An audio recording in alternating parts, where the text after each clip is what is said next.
Hi everyone, welcome back to the Everyday Hair Colorist. Today my guest is Sophie Bullivant, better known as Colour Me Sophie B.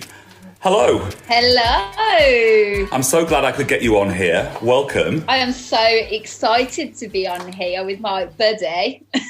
Your Insta buddy who you met. I know. The power of networking. The power of networking. And that's really what I wanted to talk to you about today, really, because you've got this fantastic story. I personally find it really speaks to me, which is something I always enjoy. How long have you had your salon now? Wow, well, it is. We had our second birthday in February this year. The wheels started kind of turning probably about 6 months before that, but it was launched 2 years ago. 2 years ago. So before that, you were in a salon working. Yeah.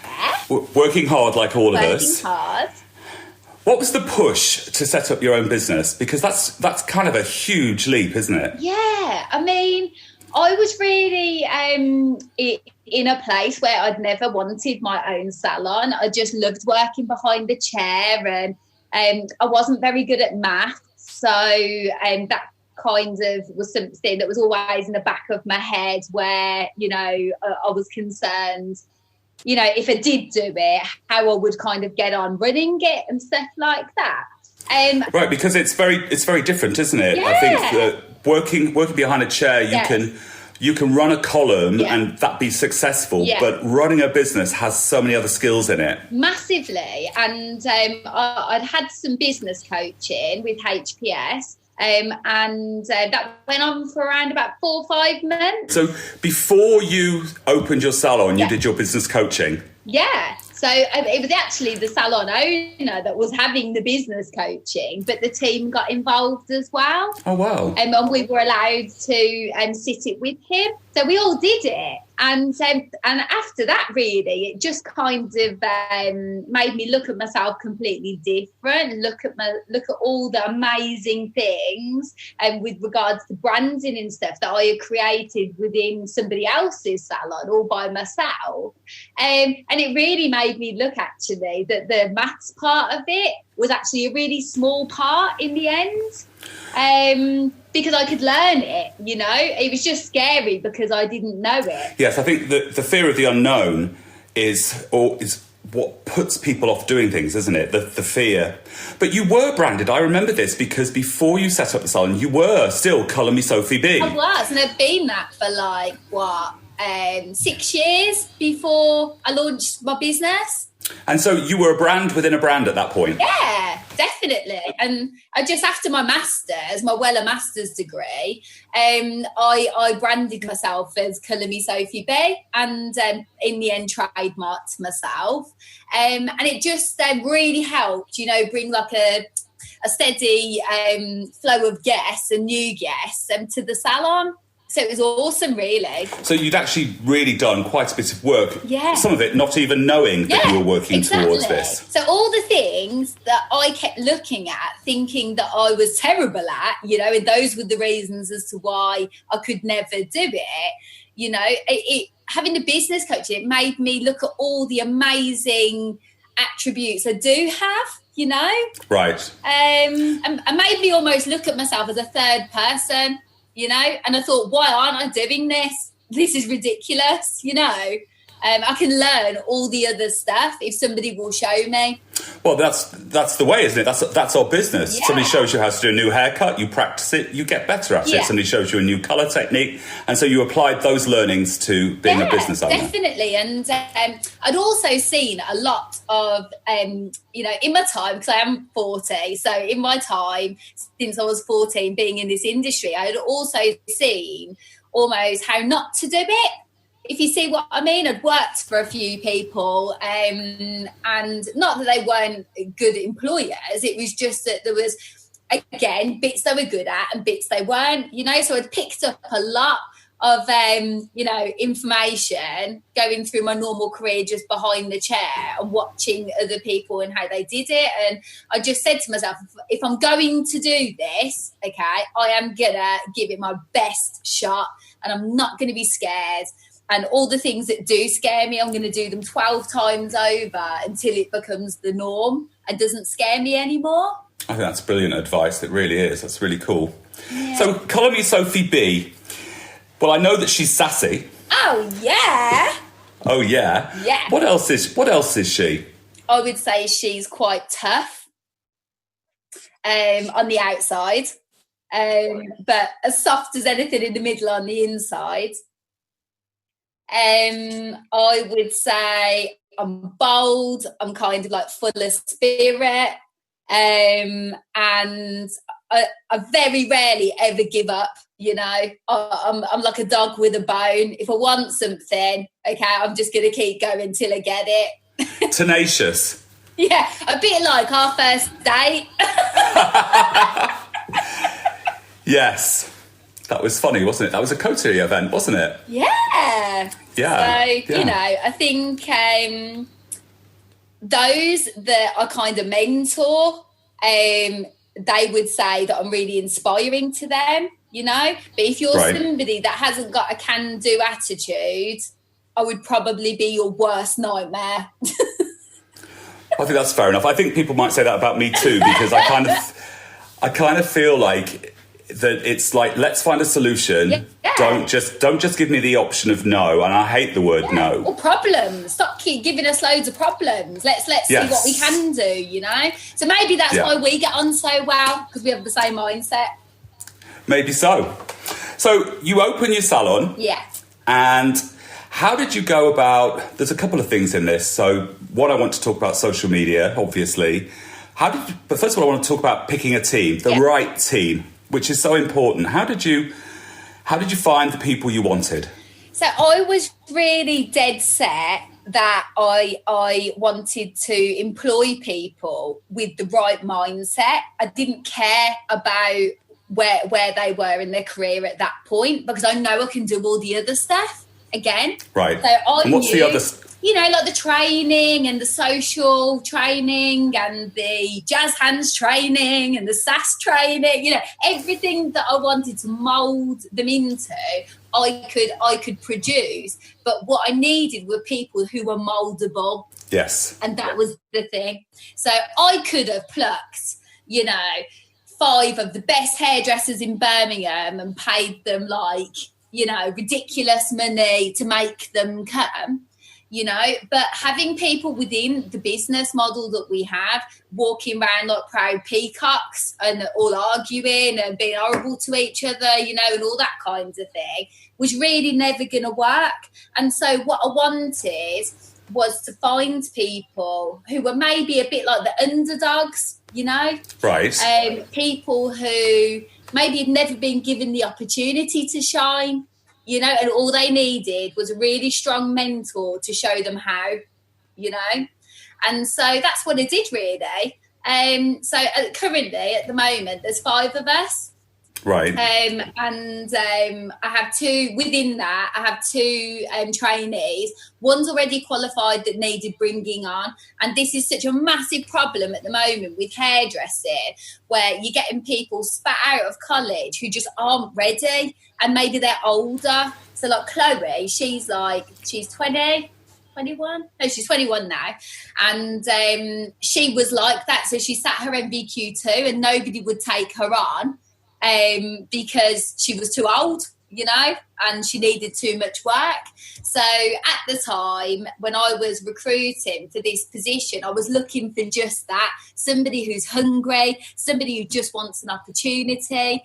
And it's great that she's a bit older because she knows what she wants.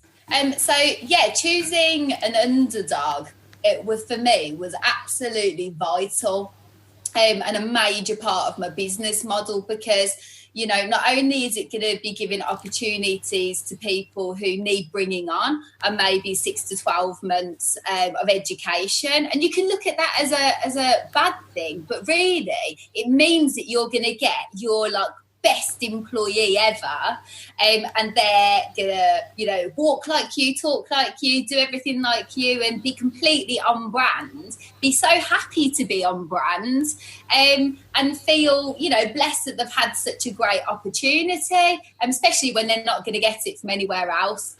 That's a really good point, because we've talked to quite a few Americans on this podcast, and the American way is slightly different. You do your hours, which is equivalent of an MVQ3. Yes. But then if you want to upskill and train up and go into a smart salon, you have to, what you've done in college passes the exam, but doesn't really give you the skills to be on the floor in the salon. And so often, I think that people think in the UK that they've got their MVQ2 and then that's it, and you don't need to do any more. And as we're trying to pull in older people into the industry who have got better skills than some of the younger people, it's a nice little juxtaposition that you've got going on there that you're talking about. Oh, massively. And the great thing as a salon owner, and which I think is really jammy as well, I love it, is that like you've always got like every 6 to 8 months, you've got someone new. Yes. Yeah. You know, they're quicker to turn around because they know what they want. They've got half idea about what they're doing, okay? And they are just so happy to have the opportunity, you know, that they've got that fire in their belly, Jack, you know? And I think, obviously, a lot of people who are 21, 22, 23, or maybe it's somebody who's had a kid, or maybe somebody who has been mobile for a long time and they miss the salon environment. Yes. It's perfect for them. And, you know, again, I hear all the time loads of salon owners like moaning there's not enough staff and stuff like that. But in this world, you've got to create your own opportunity. And I feel like by opening this position to them, yes, you have to pay more money, you know, and all the rest of it, but you can get them on the salon floor twice as quick. So I would rather pay twice as much and get them on the salon floor twice as quick than you know, spend 3 years from a basic apprentice level up for a pittance, you know. That's very clever, actually. I really like that idea that you've got there. Spend a little bit more and really invest in your time and energy, and they will want to be with you. That's really cool. Yeah, that's what I think anyway. So that's some of the people you employed, yeah? But, and what else were you looking for? Basically, I had a bit of a nightmare last year where I had like 2 staff members get pregnant and go off on the same day. They were pregnant on exactly the same day. I mean, what were they doing? I don't know. And my other staff, so I've got Hannah. She is a homegrown. I grew her within 18 months of joining. She's 18. She's an absolute pocket rocket. She's just incredible. She was so mouldable and so eager to push through, and she is certainly going to be one to watch. She's amazing, and she's doing so well, isn't she? She was. Yeah. You had her on Instagram from day one, virtually. Yes. And to have watched her grow over the 2 years is quite interesting too. Yeah. And she's sort of grown into a young woman, and she's doing stuff, and she's on the floor now working. And you've really helped mould her, haven't you? Yeah. Oh, and it's just. It must be like what it's like when you're like a bird in a nest and your little chicks fly out. It must be like that. Like as soon as she qualified, watching her next to me on the salon floor and teaming up with her to create. Oh, it's just good. And I just don't think it's ever going to get old. You know, I look across the salon and just think, yes. Yes. I think that's lovely and supportive of her as well. Yeah, and she's just been a rock to me, as with all my girls have, you know, during especially what's going on at the moment. But the interesting thing I think about my salon is that I don't run it and lead from the front. I very, very much lead from the back. And I do that so that there is no ceiling on the girls' earning potential, you know. So normally with a boss, they want to be the top dog, don't they? So on the list of, you know, stylist, art director, whatever there is, then the boss will be at the top. Whereas I can't actually wait until Hannah, you know, goes up through the tiering system and zooms past me.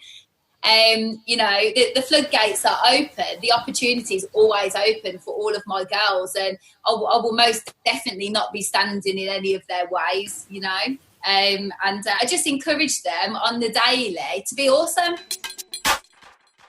Now, education is huge for you.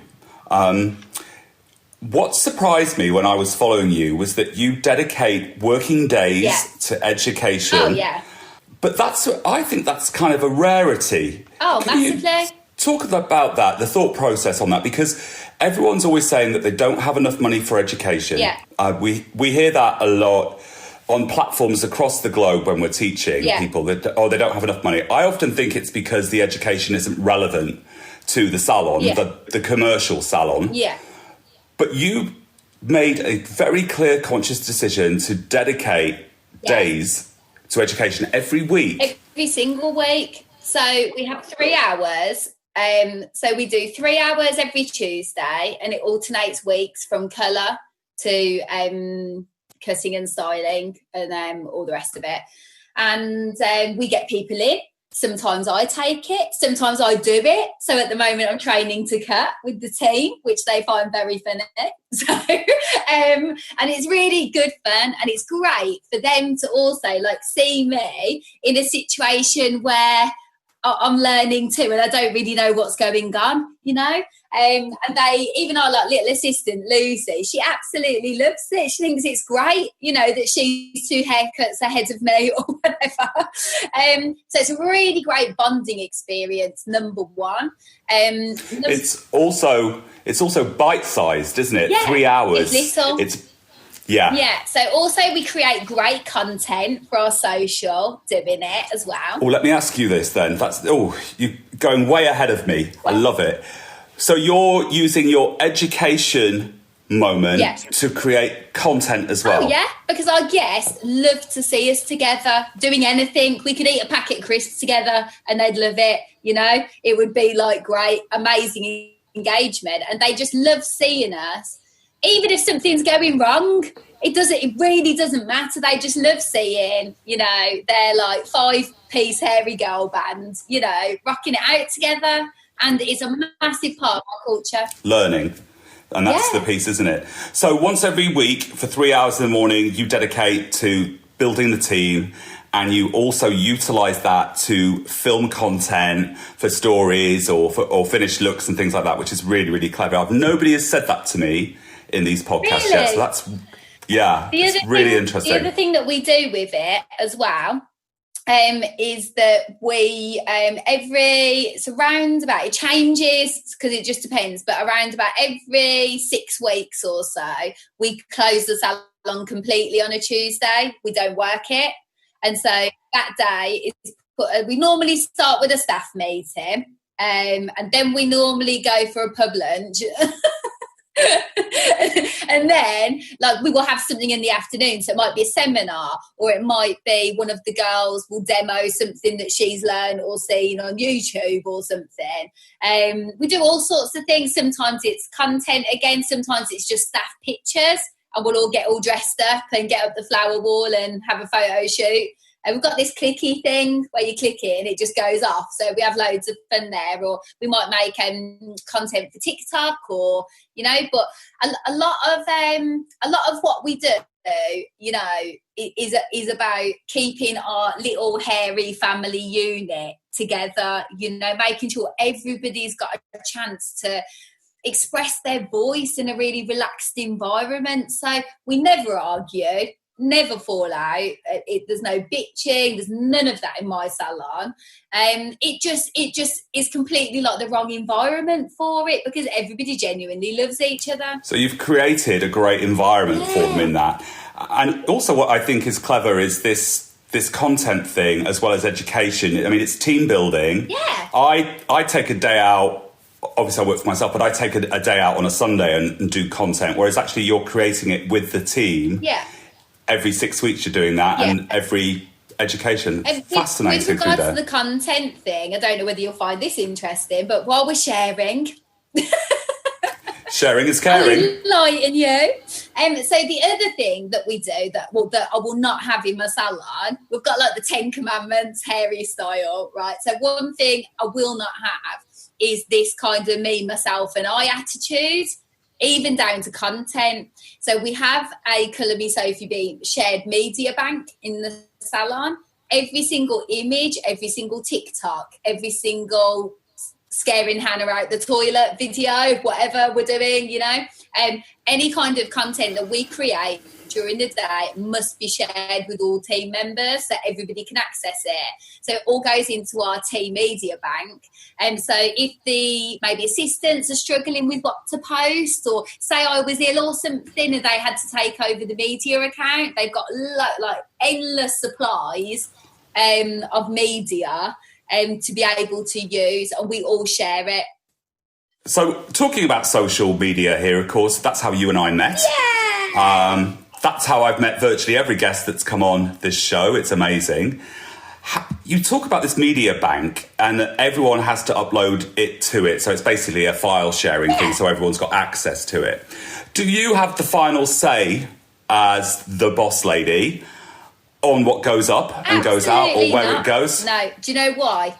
Because, again, within our culture and within our company handbook, which I've written and I'm currently still writing for at the moment, we have a whole part about social media where everybody's trained. So everybody knows what fonts to use. Everybody knows what the colours are. Everybody knows what I like, what I hate. What's too tacky, what's just about right. And all the girls they're probably better at it than I am. It's probably them telling me, because they're really young, going, Sophie, I don't think you should post that. That's not right. They've got a really good eye for it. And we even have, I can't believe I'm telling you this, we even have our own dictionary of words that we use. Company words that you have to use. What, like sasstastic? Yeah, what is it? Sasstastic, sassy, Sasstastic. sassalicious. Sassalicious. Yeah. So we have our own way of speaking. And so not only do we use that within all of our social media posts, we even use it when we answer the phone. Very clever piece of branding there, because whenever I see anything that says sassy, I always think of you and your salon. I love that, Jack. Yeah, and I think that's because you've just been the same message time and time again in different fun ways. And I think the most important thing, industry could look at my media and, people can sit on the fence with it or think, oh, God, or, whatever. But for me, it has been so successful for me within the community that I'm in, locally, and everybody knows us. There is hardly anybody that doesn't know who we are and what we are. And so, as far as I'm concerned, it's done its job, And I love that, because what you're talking about is, and what social media should be about for salons, I believe, is talking to their community of people that come to them and prospective people that come to them. I mean, it's great having a chat with somebody in London. I mean, that's how you and I met. Yeah. But are they necessarily going to be your every 6-week routine? No. Probably not. So you need to know your target market, and you've done that really, really well. Yeah. I think it is so important at the moment that whether you work behind the chair as a stylist, and whether you're an assistant coming up through the salon doing your training, or maybe you're a varderer who you're doing some intense training, or you're a salon owner, it's very, very important that you know who you are, what you are, and what you want. Okay? Now, once you know those things, and also know who your perfect guest is, social media becomes an absolute doddle, because all of those points that I've just said, all of your social media should be talking to that person and be created for that person. Absolutely, because you want to attract...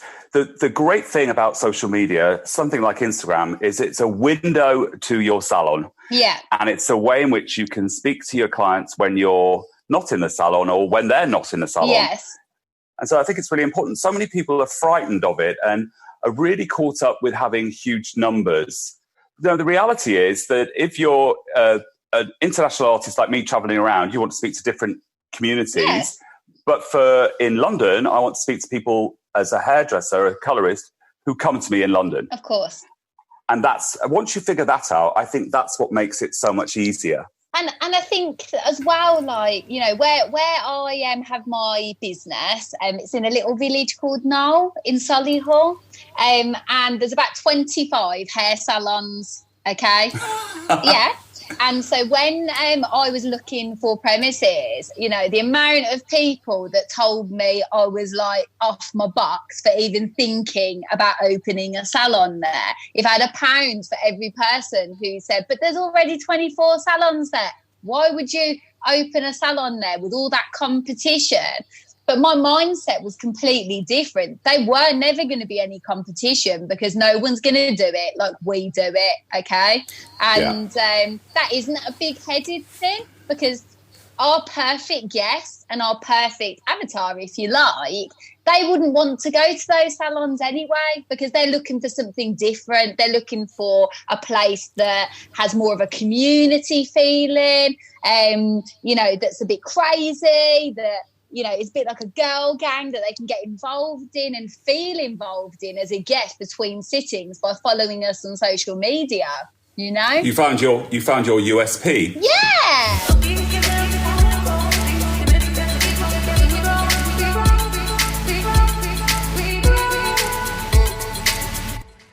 Let's talk a little bit more about branding on there and the gram. So the flower wall is very much you, isn't it? The flower wall. And you built flowers into all your stations, didn't you, as well? Well, I thought I'd let you into something that I haven't said anywhere. I've never told anyone this on a podcast or anything like that. So I thought I would tell you about, you know, why we chose that and how that became a thing. So like the pink rose, it kind of like, it's quite funny really because it represents kind of like elegance and grace. So if you send someone a bunch of pink roses, you know, and you look it up, that's you know, that's why you would send it. And that kind of contrasts as well with the word sassy. Okay, so if you look up the word sassy, the definition of that is lively, bold, full of spirit, which kind of sums us up perfectly. And I kind of thought that contrast of those two things, I just really liked that. It kind of was going to be like the essence of what we're all about. So I thought by having this massive flower wallpaper extravaganza thing going on within the salon, it kind of, I don't know, it's kind of like a big thumbs up and a big pat on the back to kind of like all the women that support us, all our hairy community and followers that follow us. And I just think from a branding perspective, it actually means more to us as a hairy family unit than anybody actually knows. I'm sure people just think it's a flower wall to take pictures up against, but to us, it represents all of those things really within us. So there's a nice little personal story in there as well. Yeah. Now, the flower wall, has it caused you problems? Massive problems.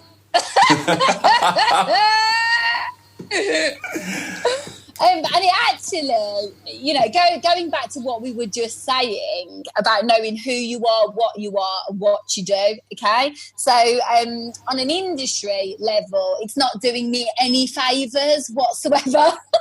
Right. Why is that then? Nobody wants to post our work, but then we don't want to have our work posted without it. So it's a bit like this. Yes. So I have struggled with this. I've got angry about this. I get offended by this. Right. But also, on a flip of that, what's weird and what's kind of happening now is that a lot of the companies and people who initially told me, you know, I was an idiot for using it, you know, are kind of coming back at me now. Now the branding has got so strong and they're kind of softening a little bit. Yes, I think, but you see, sometimes it takes people a little while to change their mind, doesn't it? When they've got something set in their head, but you've stuck with your guns with it. Mm. And I always know when you come up on my feed that it's you. Yeah. Always. One, because lots of pink comes up, and I know that. There's usually the word sassy somewhere in there. Yeah. And then there's the flower wall and it comes up. And so I immediately think of you. And that's one of the most important things about social media is to keep your branding clear so that when anybody looks at a picture, they know it's you. Yeah. And what's been really funny at the moment, well, it's not that funny, it made me laugh anyway, was obviously during this corona nightmare at the moment, I've obviously as a business owner been calling all my suppliers. So I had spoke to a company and I was sort of saying to them, look, what can we do about the monthly payments? Can we hold them? Can we do anything? Can you help me? And whatever. And I wasn't really getting anywhere with it. And then I sent off an email. It wasn't really a complaint. It was just more of, sent it to the organ grinder, so to speak. And then, woe me, I literally got a phone call off the CEO who was like, are you that flower wall woman? On Instagram. So you're known as, I know as you as Sassy, but somebody else knows you as the flower wall woman. Well, I take it all day long. And because of that, things turned round and, it was all good. So I think I am not somebody who is bothered of being an international superstar. It doesn't tickle my pickle. All I want is my business to be really successful and to become a household name amongst the people who are going to come in, and join us in the salon. That's what I want. I think that's really clear, and I think that's a really powerful message to lots of salons out there. Get your branding right. Yeah. Get your branding right, talk to your local community. That's what you're interested in. And that's why people usually open salons. They want to be successful. Yes. And they want to draw in local people. And I think the salons or business owners who aren't successful, I think it comes back to that they, education on how to do business. That's probably one, The second thing is not knowing your who, what and why. Okay. And if you said to them, so what is your business? They can't tell you. They're like, oh, well, we love everyone. Everyone's welcome in our salon. Okay. And that's where they're going wrong, because you need to find a niche, find something that has a really strong message, a really strong story behind it, and, go after your social media for that small minority rather than trying to be everything to everybody, and pleasing everybody. And that's the other thing that I noticed. You don't do nails. You're not doing beauty. You support local salons that do. But your hair. Yeah. Your hair. Literally beautiful hair. blow dries, beautiful colours and hair. Yeah, definitely. One of the things that lots of people struggle with, and it's a personal struggle of my own as well, is getting that picture in the salon after you've done a client. Ugh. How do you do that? Oh, or do you find it a struggle too? I don't know if I can say it on your podcast. I don't know if I can say it. Can I? Or you can always cut this out. Give me the friendly version. So we have a very unique way we get a lot of questions, a lot of DMs from people who always ask us the same thing in our industry, and they want to know, how do you get your guests to smile so happy and pumped in your profile pictures? How are you doing this? Is that because you're all blowing them kisses from the sideline? Normally, obviously, we get them really pumped in the beginning. So it's a whole appointment thing. So we'll be like, right, we'll take you befores, and then we'll get you super sassy and snazzy, and then we'll get you some really awesome pictures, for your Instagram and things like that. And they're all excited anyway. And then when we go to the flower wall, we'll take some normal pictures and stuff like that just to settle them in. And then as soon as we turn them round, because I think a lot of the times they don't think they're going to have one from the front, so they probably stand from the back, and then we sort of do a bit of a 360. Then when they come round and they look, I say something really cheeky and rude to make them burst out laughing, and then that's how we get the shot. It's brilliant, because everybody always looks like they're having a good time. Yeah! On your gram. And then they always say, why are you after? You don't see the after, you see. So they're laughing. And then they're like, why would you say that to me? And then we're all laughing more. But it always gets the best shot. Brilliant. I think that's a really great tip. I find it really hard getting the picture in the salon because there's other people around and the lighting, and I want it to be a certain way. But you're branded all the way through it. Yeah, the whole team are there, right? So when we're taking a shot, it's like a team thing. Somebody's got the hairdryer underneath, someone's got the ring light up here, So is it usually the last client of the day or the first one of the morning? No, it's our culture. Every person that comes in gets up that flower wall. I love it. It's a thing. It's a great way to create content. Yeah, they actually get upset if we don't ask them. That's very good. So they're very like, good indeed. Yeah, and some of them will be like, oh, my favourite bit is when they go, can I have a team selfie? And then we all get in it, all of us. And then we all she takes selfies for Instagram with all of us in it. Yeah, you've really created a culture, which is what we started off the conversation about. Now, I noticed recently, obviously you and I chat and you support me and I support you and help each other out and stuff like that. But I've noticed that you're taking a day off in the week now to do all the stuff that you never liked. Yeah, definitely. And also, recently, my husband has just come into the business full time now. Right. To help me as well.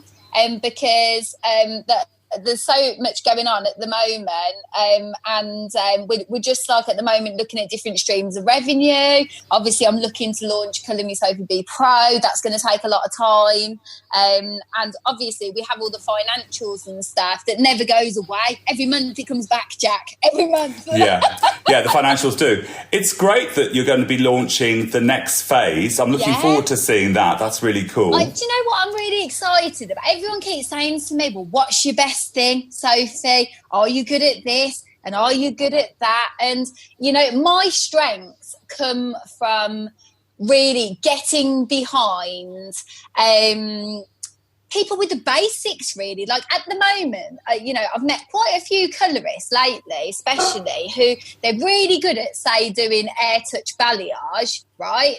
But then if you niche right down into the bare basics of how they're formulating and things, they can't do it. They can't I think they're like, huh?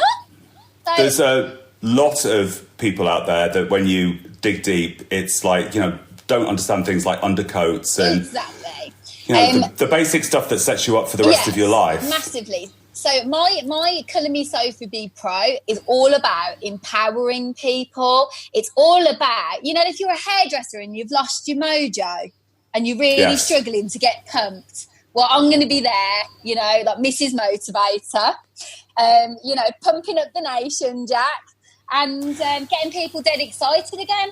I think the excitement is there in the conversation all the way through with you. You are excited about what you're doing and about other people too, which is really nice. Now, you've also, I've noticed, and I could be wrong, because sometimes I'm just spying, is that you've started doing some coaching. Yeah! And is that due to the success of what you've done that people have sort of said, oh, could you start coaching for us?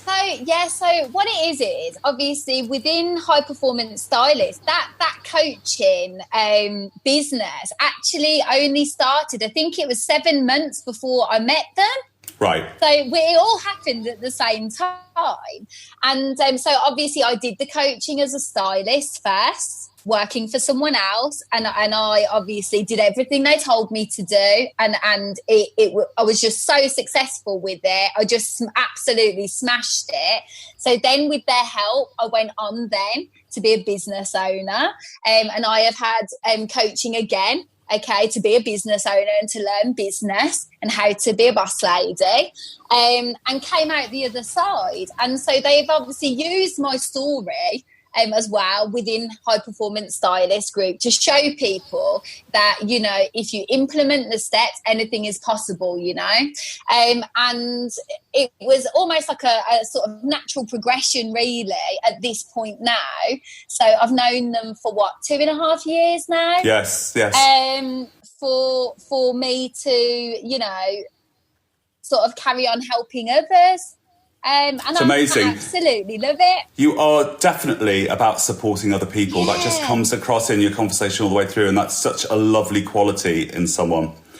So I'd like to thank you for today. It's been lovely catching up with you anyway. Oh, thank you. Nice to learn some new tips, but just as an add-on, in this horrendous time that we have at the moment with everybody, hairdressers struggling across the globe really, because we're all in the same boat together, what is one thing that you're doing to keep yourself motivated? So I am trying, like in your life, okay, I'm going to go all Oprah on you now to finish this up. So, in your life, how in your mind you're always like, I need an 8-day week, or I'm so tired, and, all that kind of thing. I'm trying to almost see this time that we have as a blessing, okay? It's almost like somebody has come along and answered your prayers and pressed pause on your life.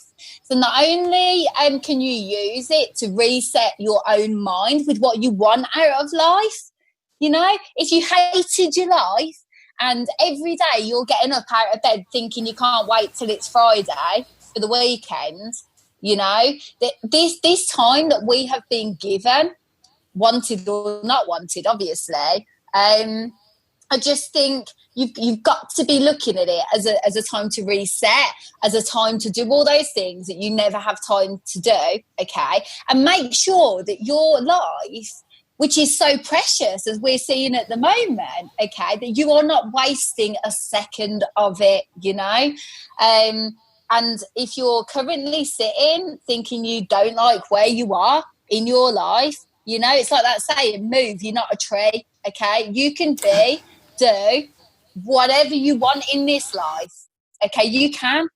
I think you're right. I think you really are right. I think that this is a time to define yourself, to figure out what you want, to set goals. Yeah. And I love the fact that you're looking at it most days as a pause. Yes. And like you, we have good days and bad days. Yes, don't get me wrong. I'm also like crying into a bloody wine bottle some nights, It's like one of them. It's up and down, isn't it? But I just think you've got to keep your mindset in the minute, on the minute. Don't let your mind wander to the future, because you cannot control it. All you can control is minute by minute, okay? And, try and be productive with your time, okay? And I think as well, my last thought on it really is, in another 20 years' time, if we're still alive, because I'm 40 now, so let's say 10, in 10 years' time, I don't want to look back, and when somebody asks me, do you remember where you were on lockdown? Okay, for me to not have a really positive story to tell. So for me, this 2 to 3 months is going to be a time where I really make sure that this setback, I'm going to use to make an absolute major comeback, as soon as Boris gives us the go ahead, I'm not going to waste a second. Brilliant.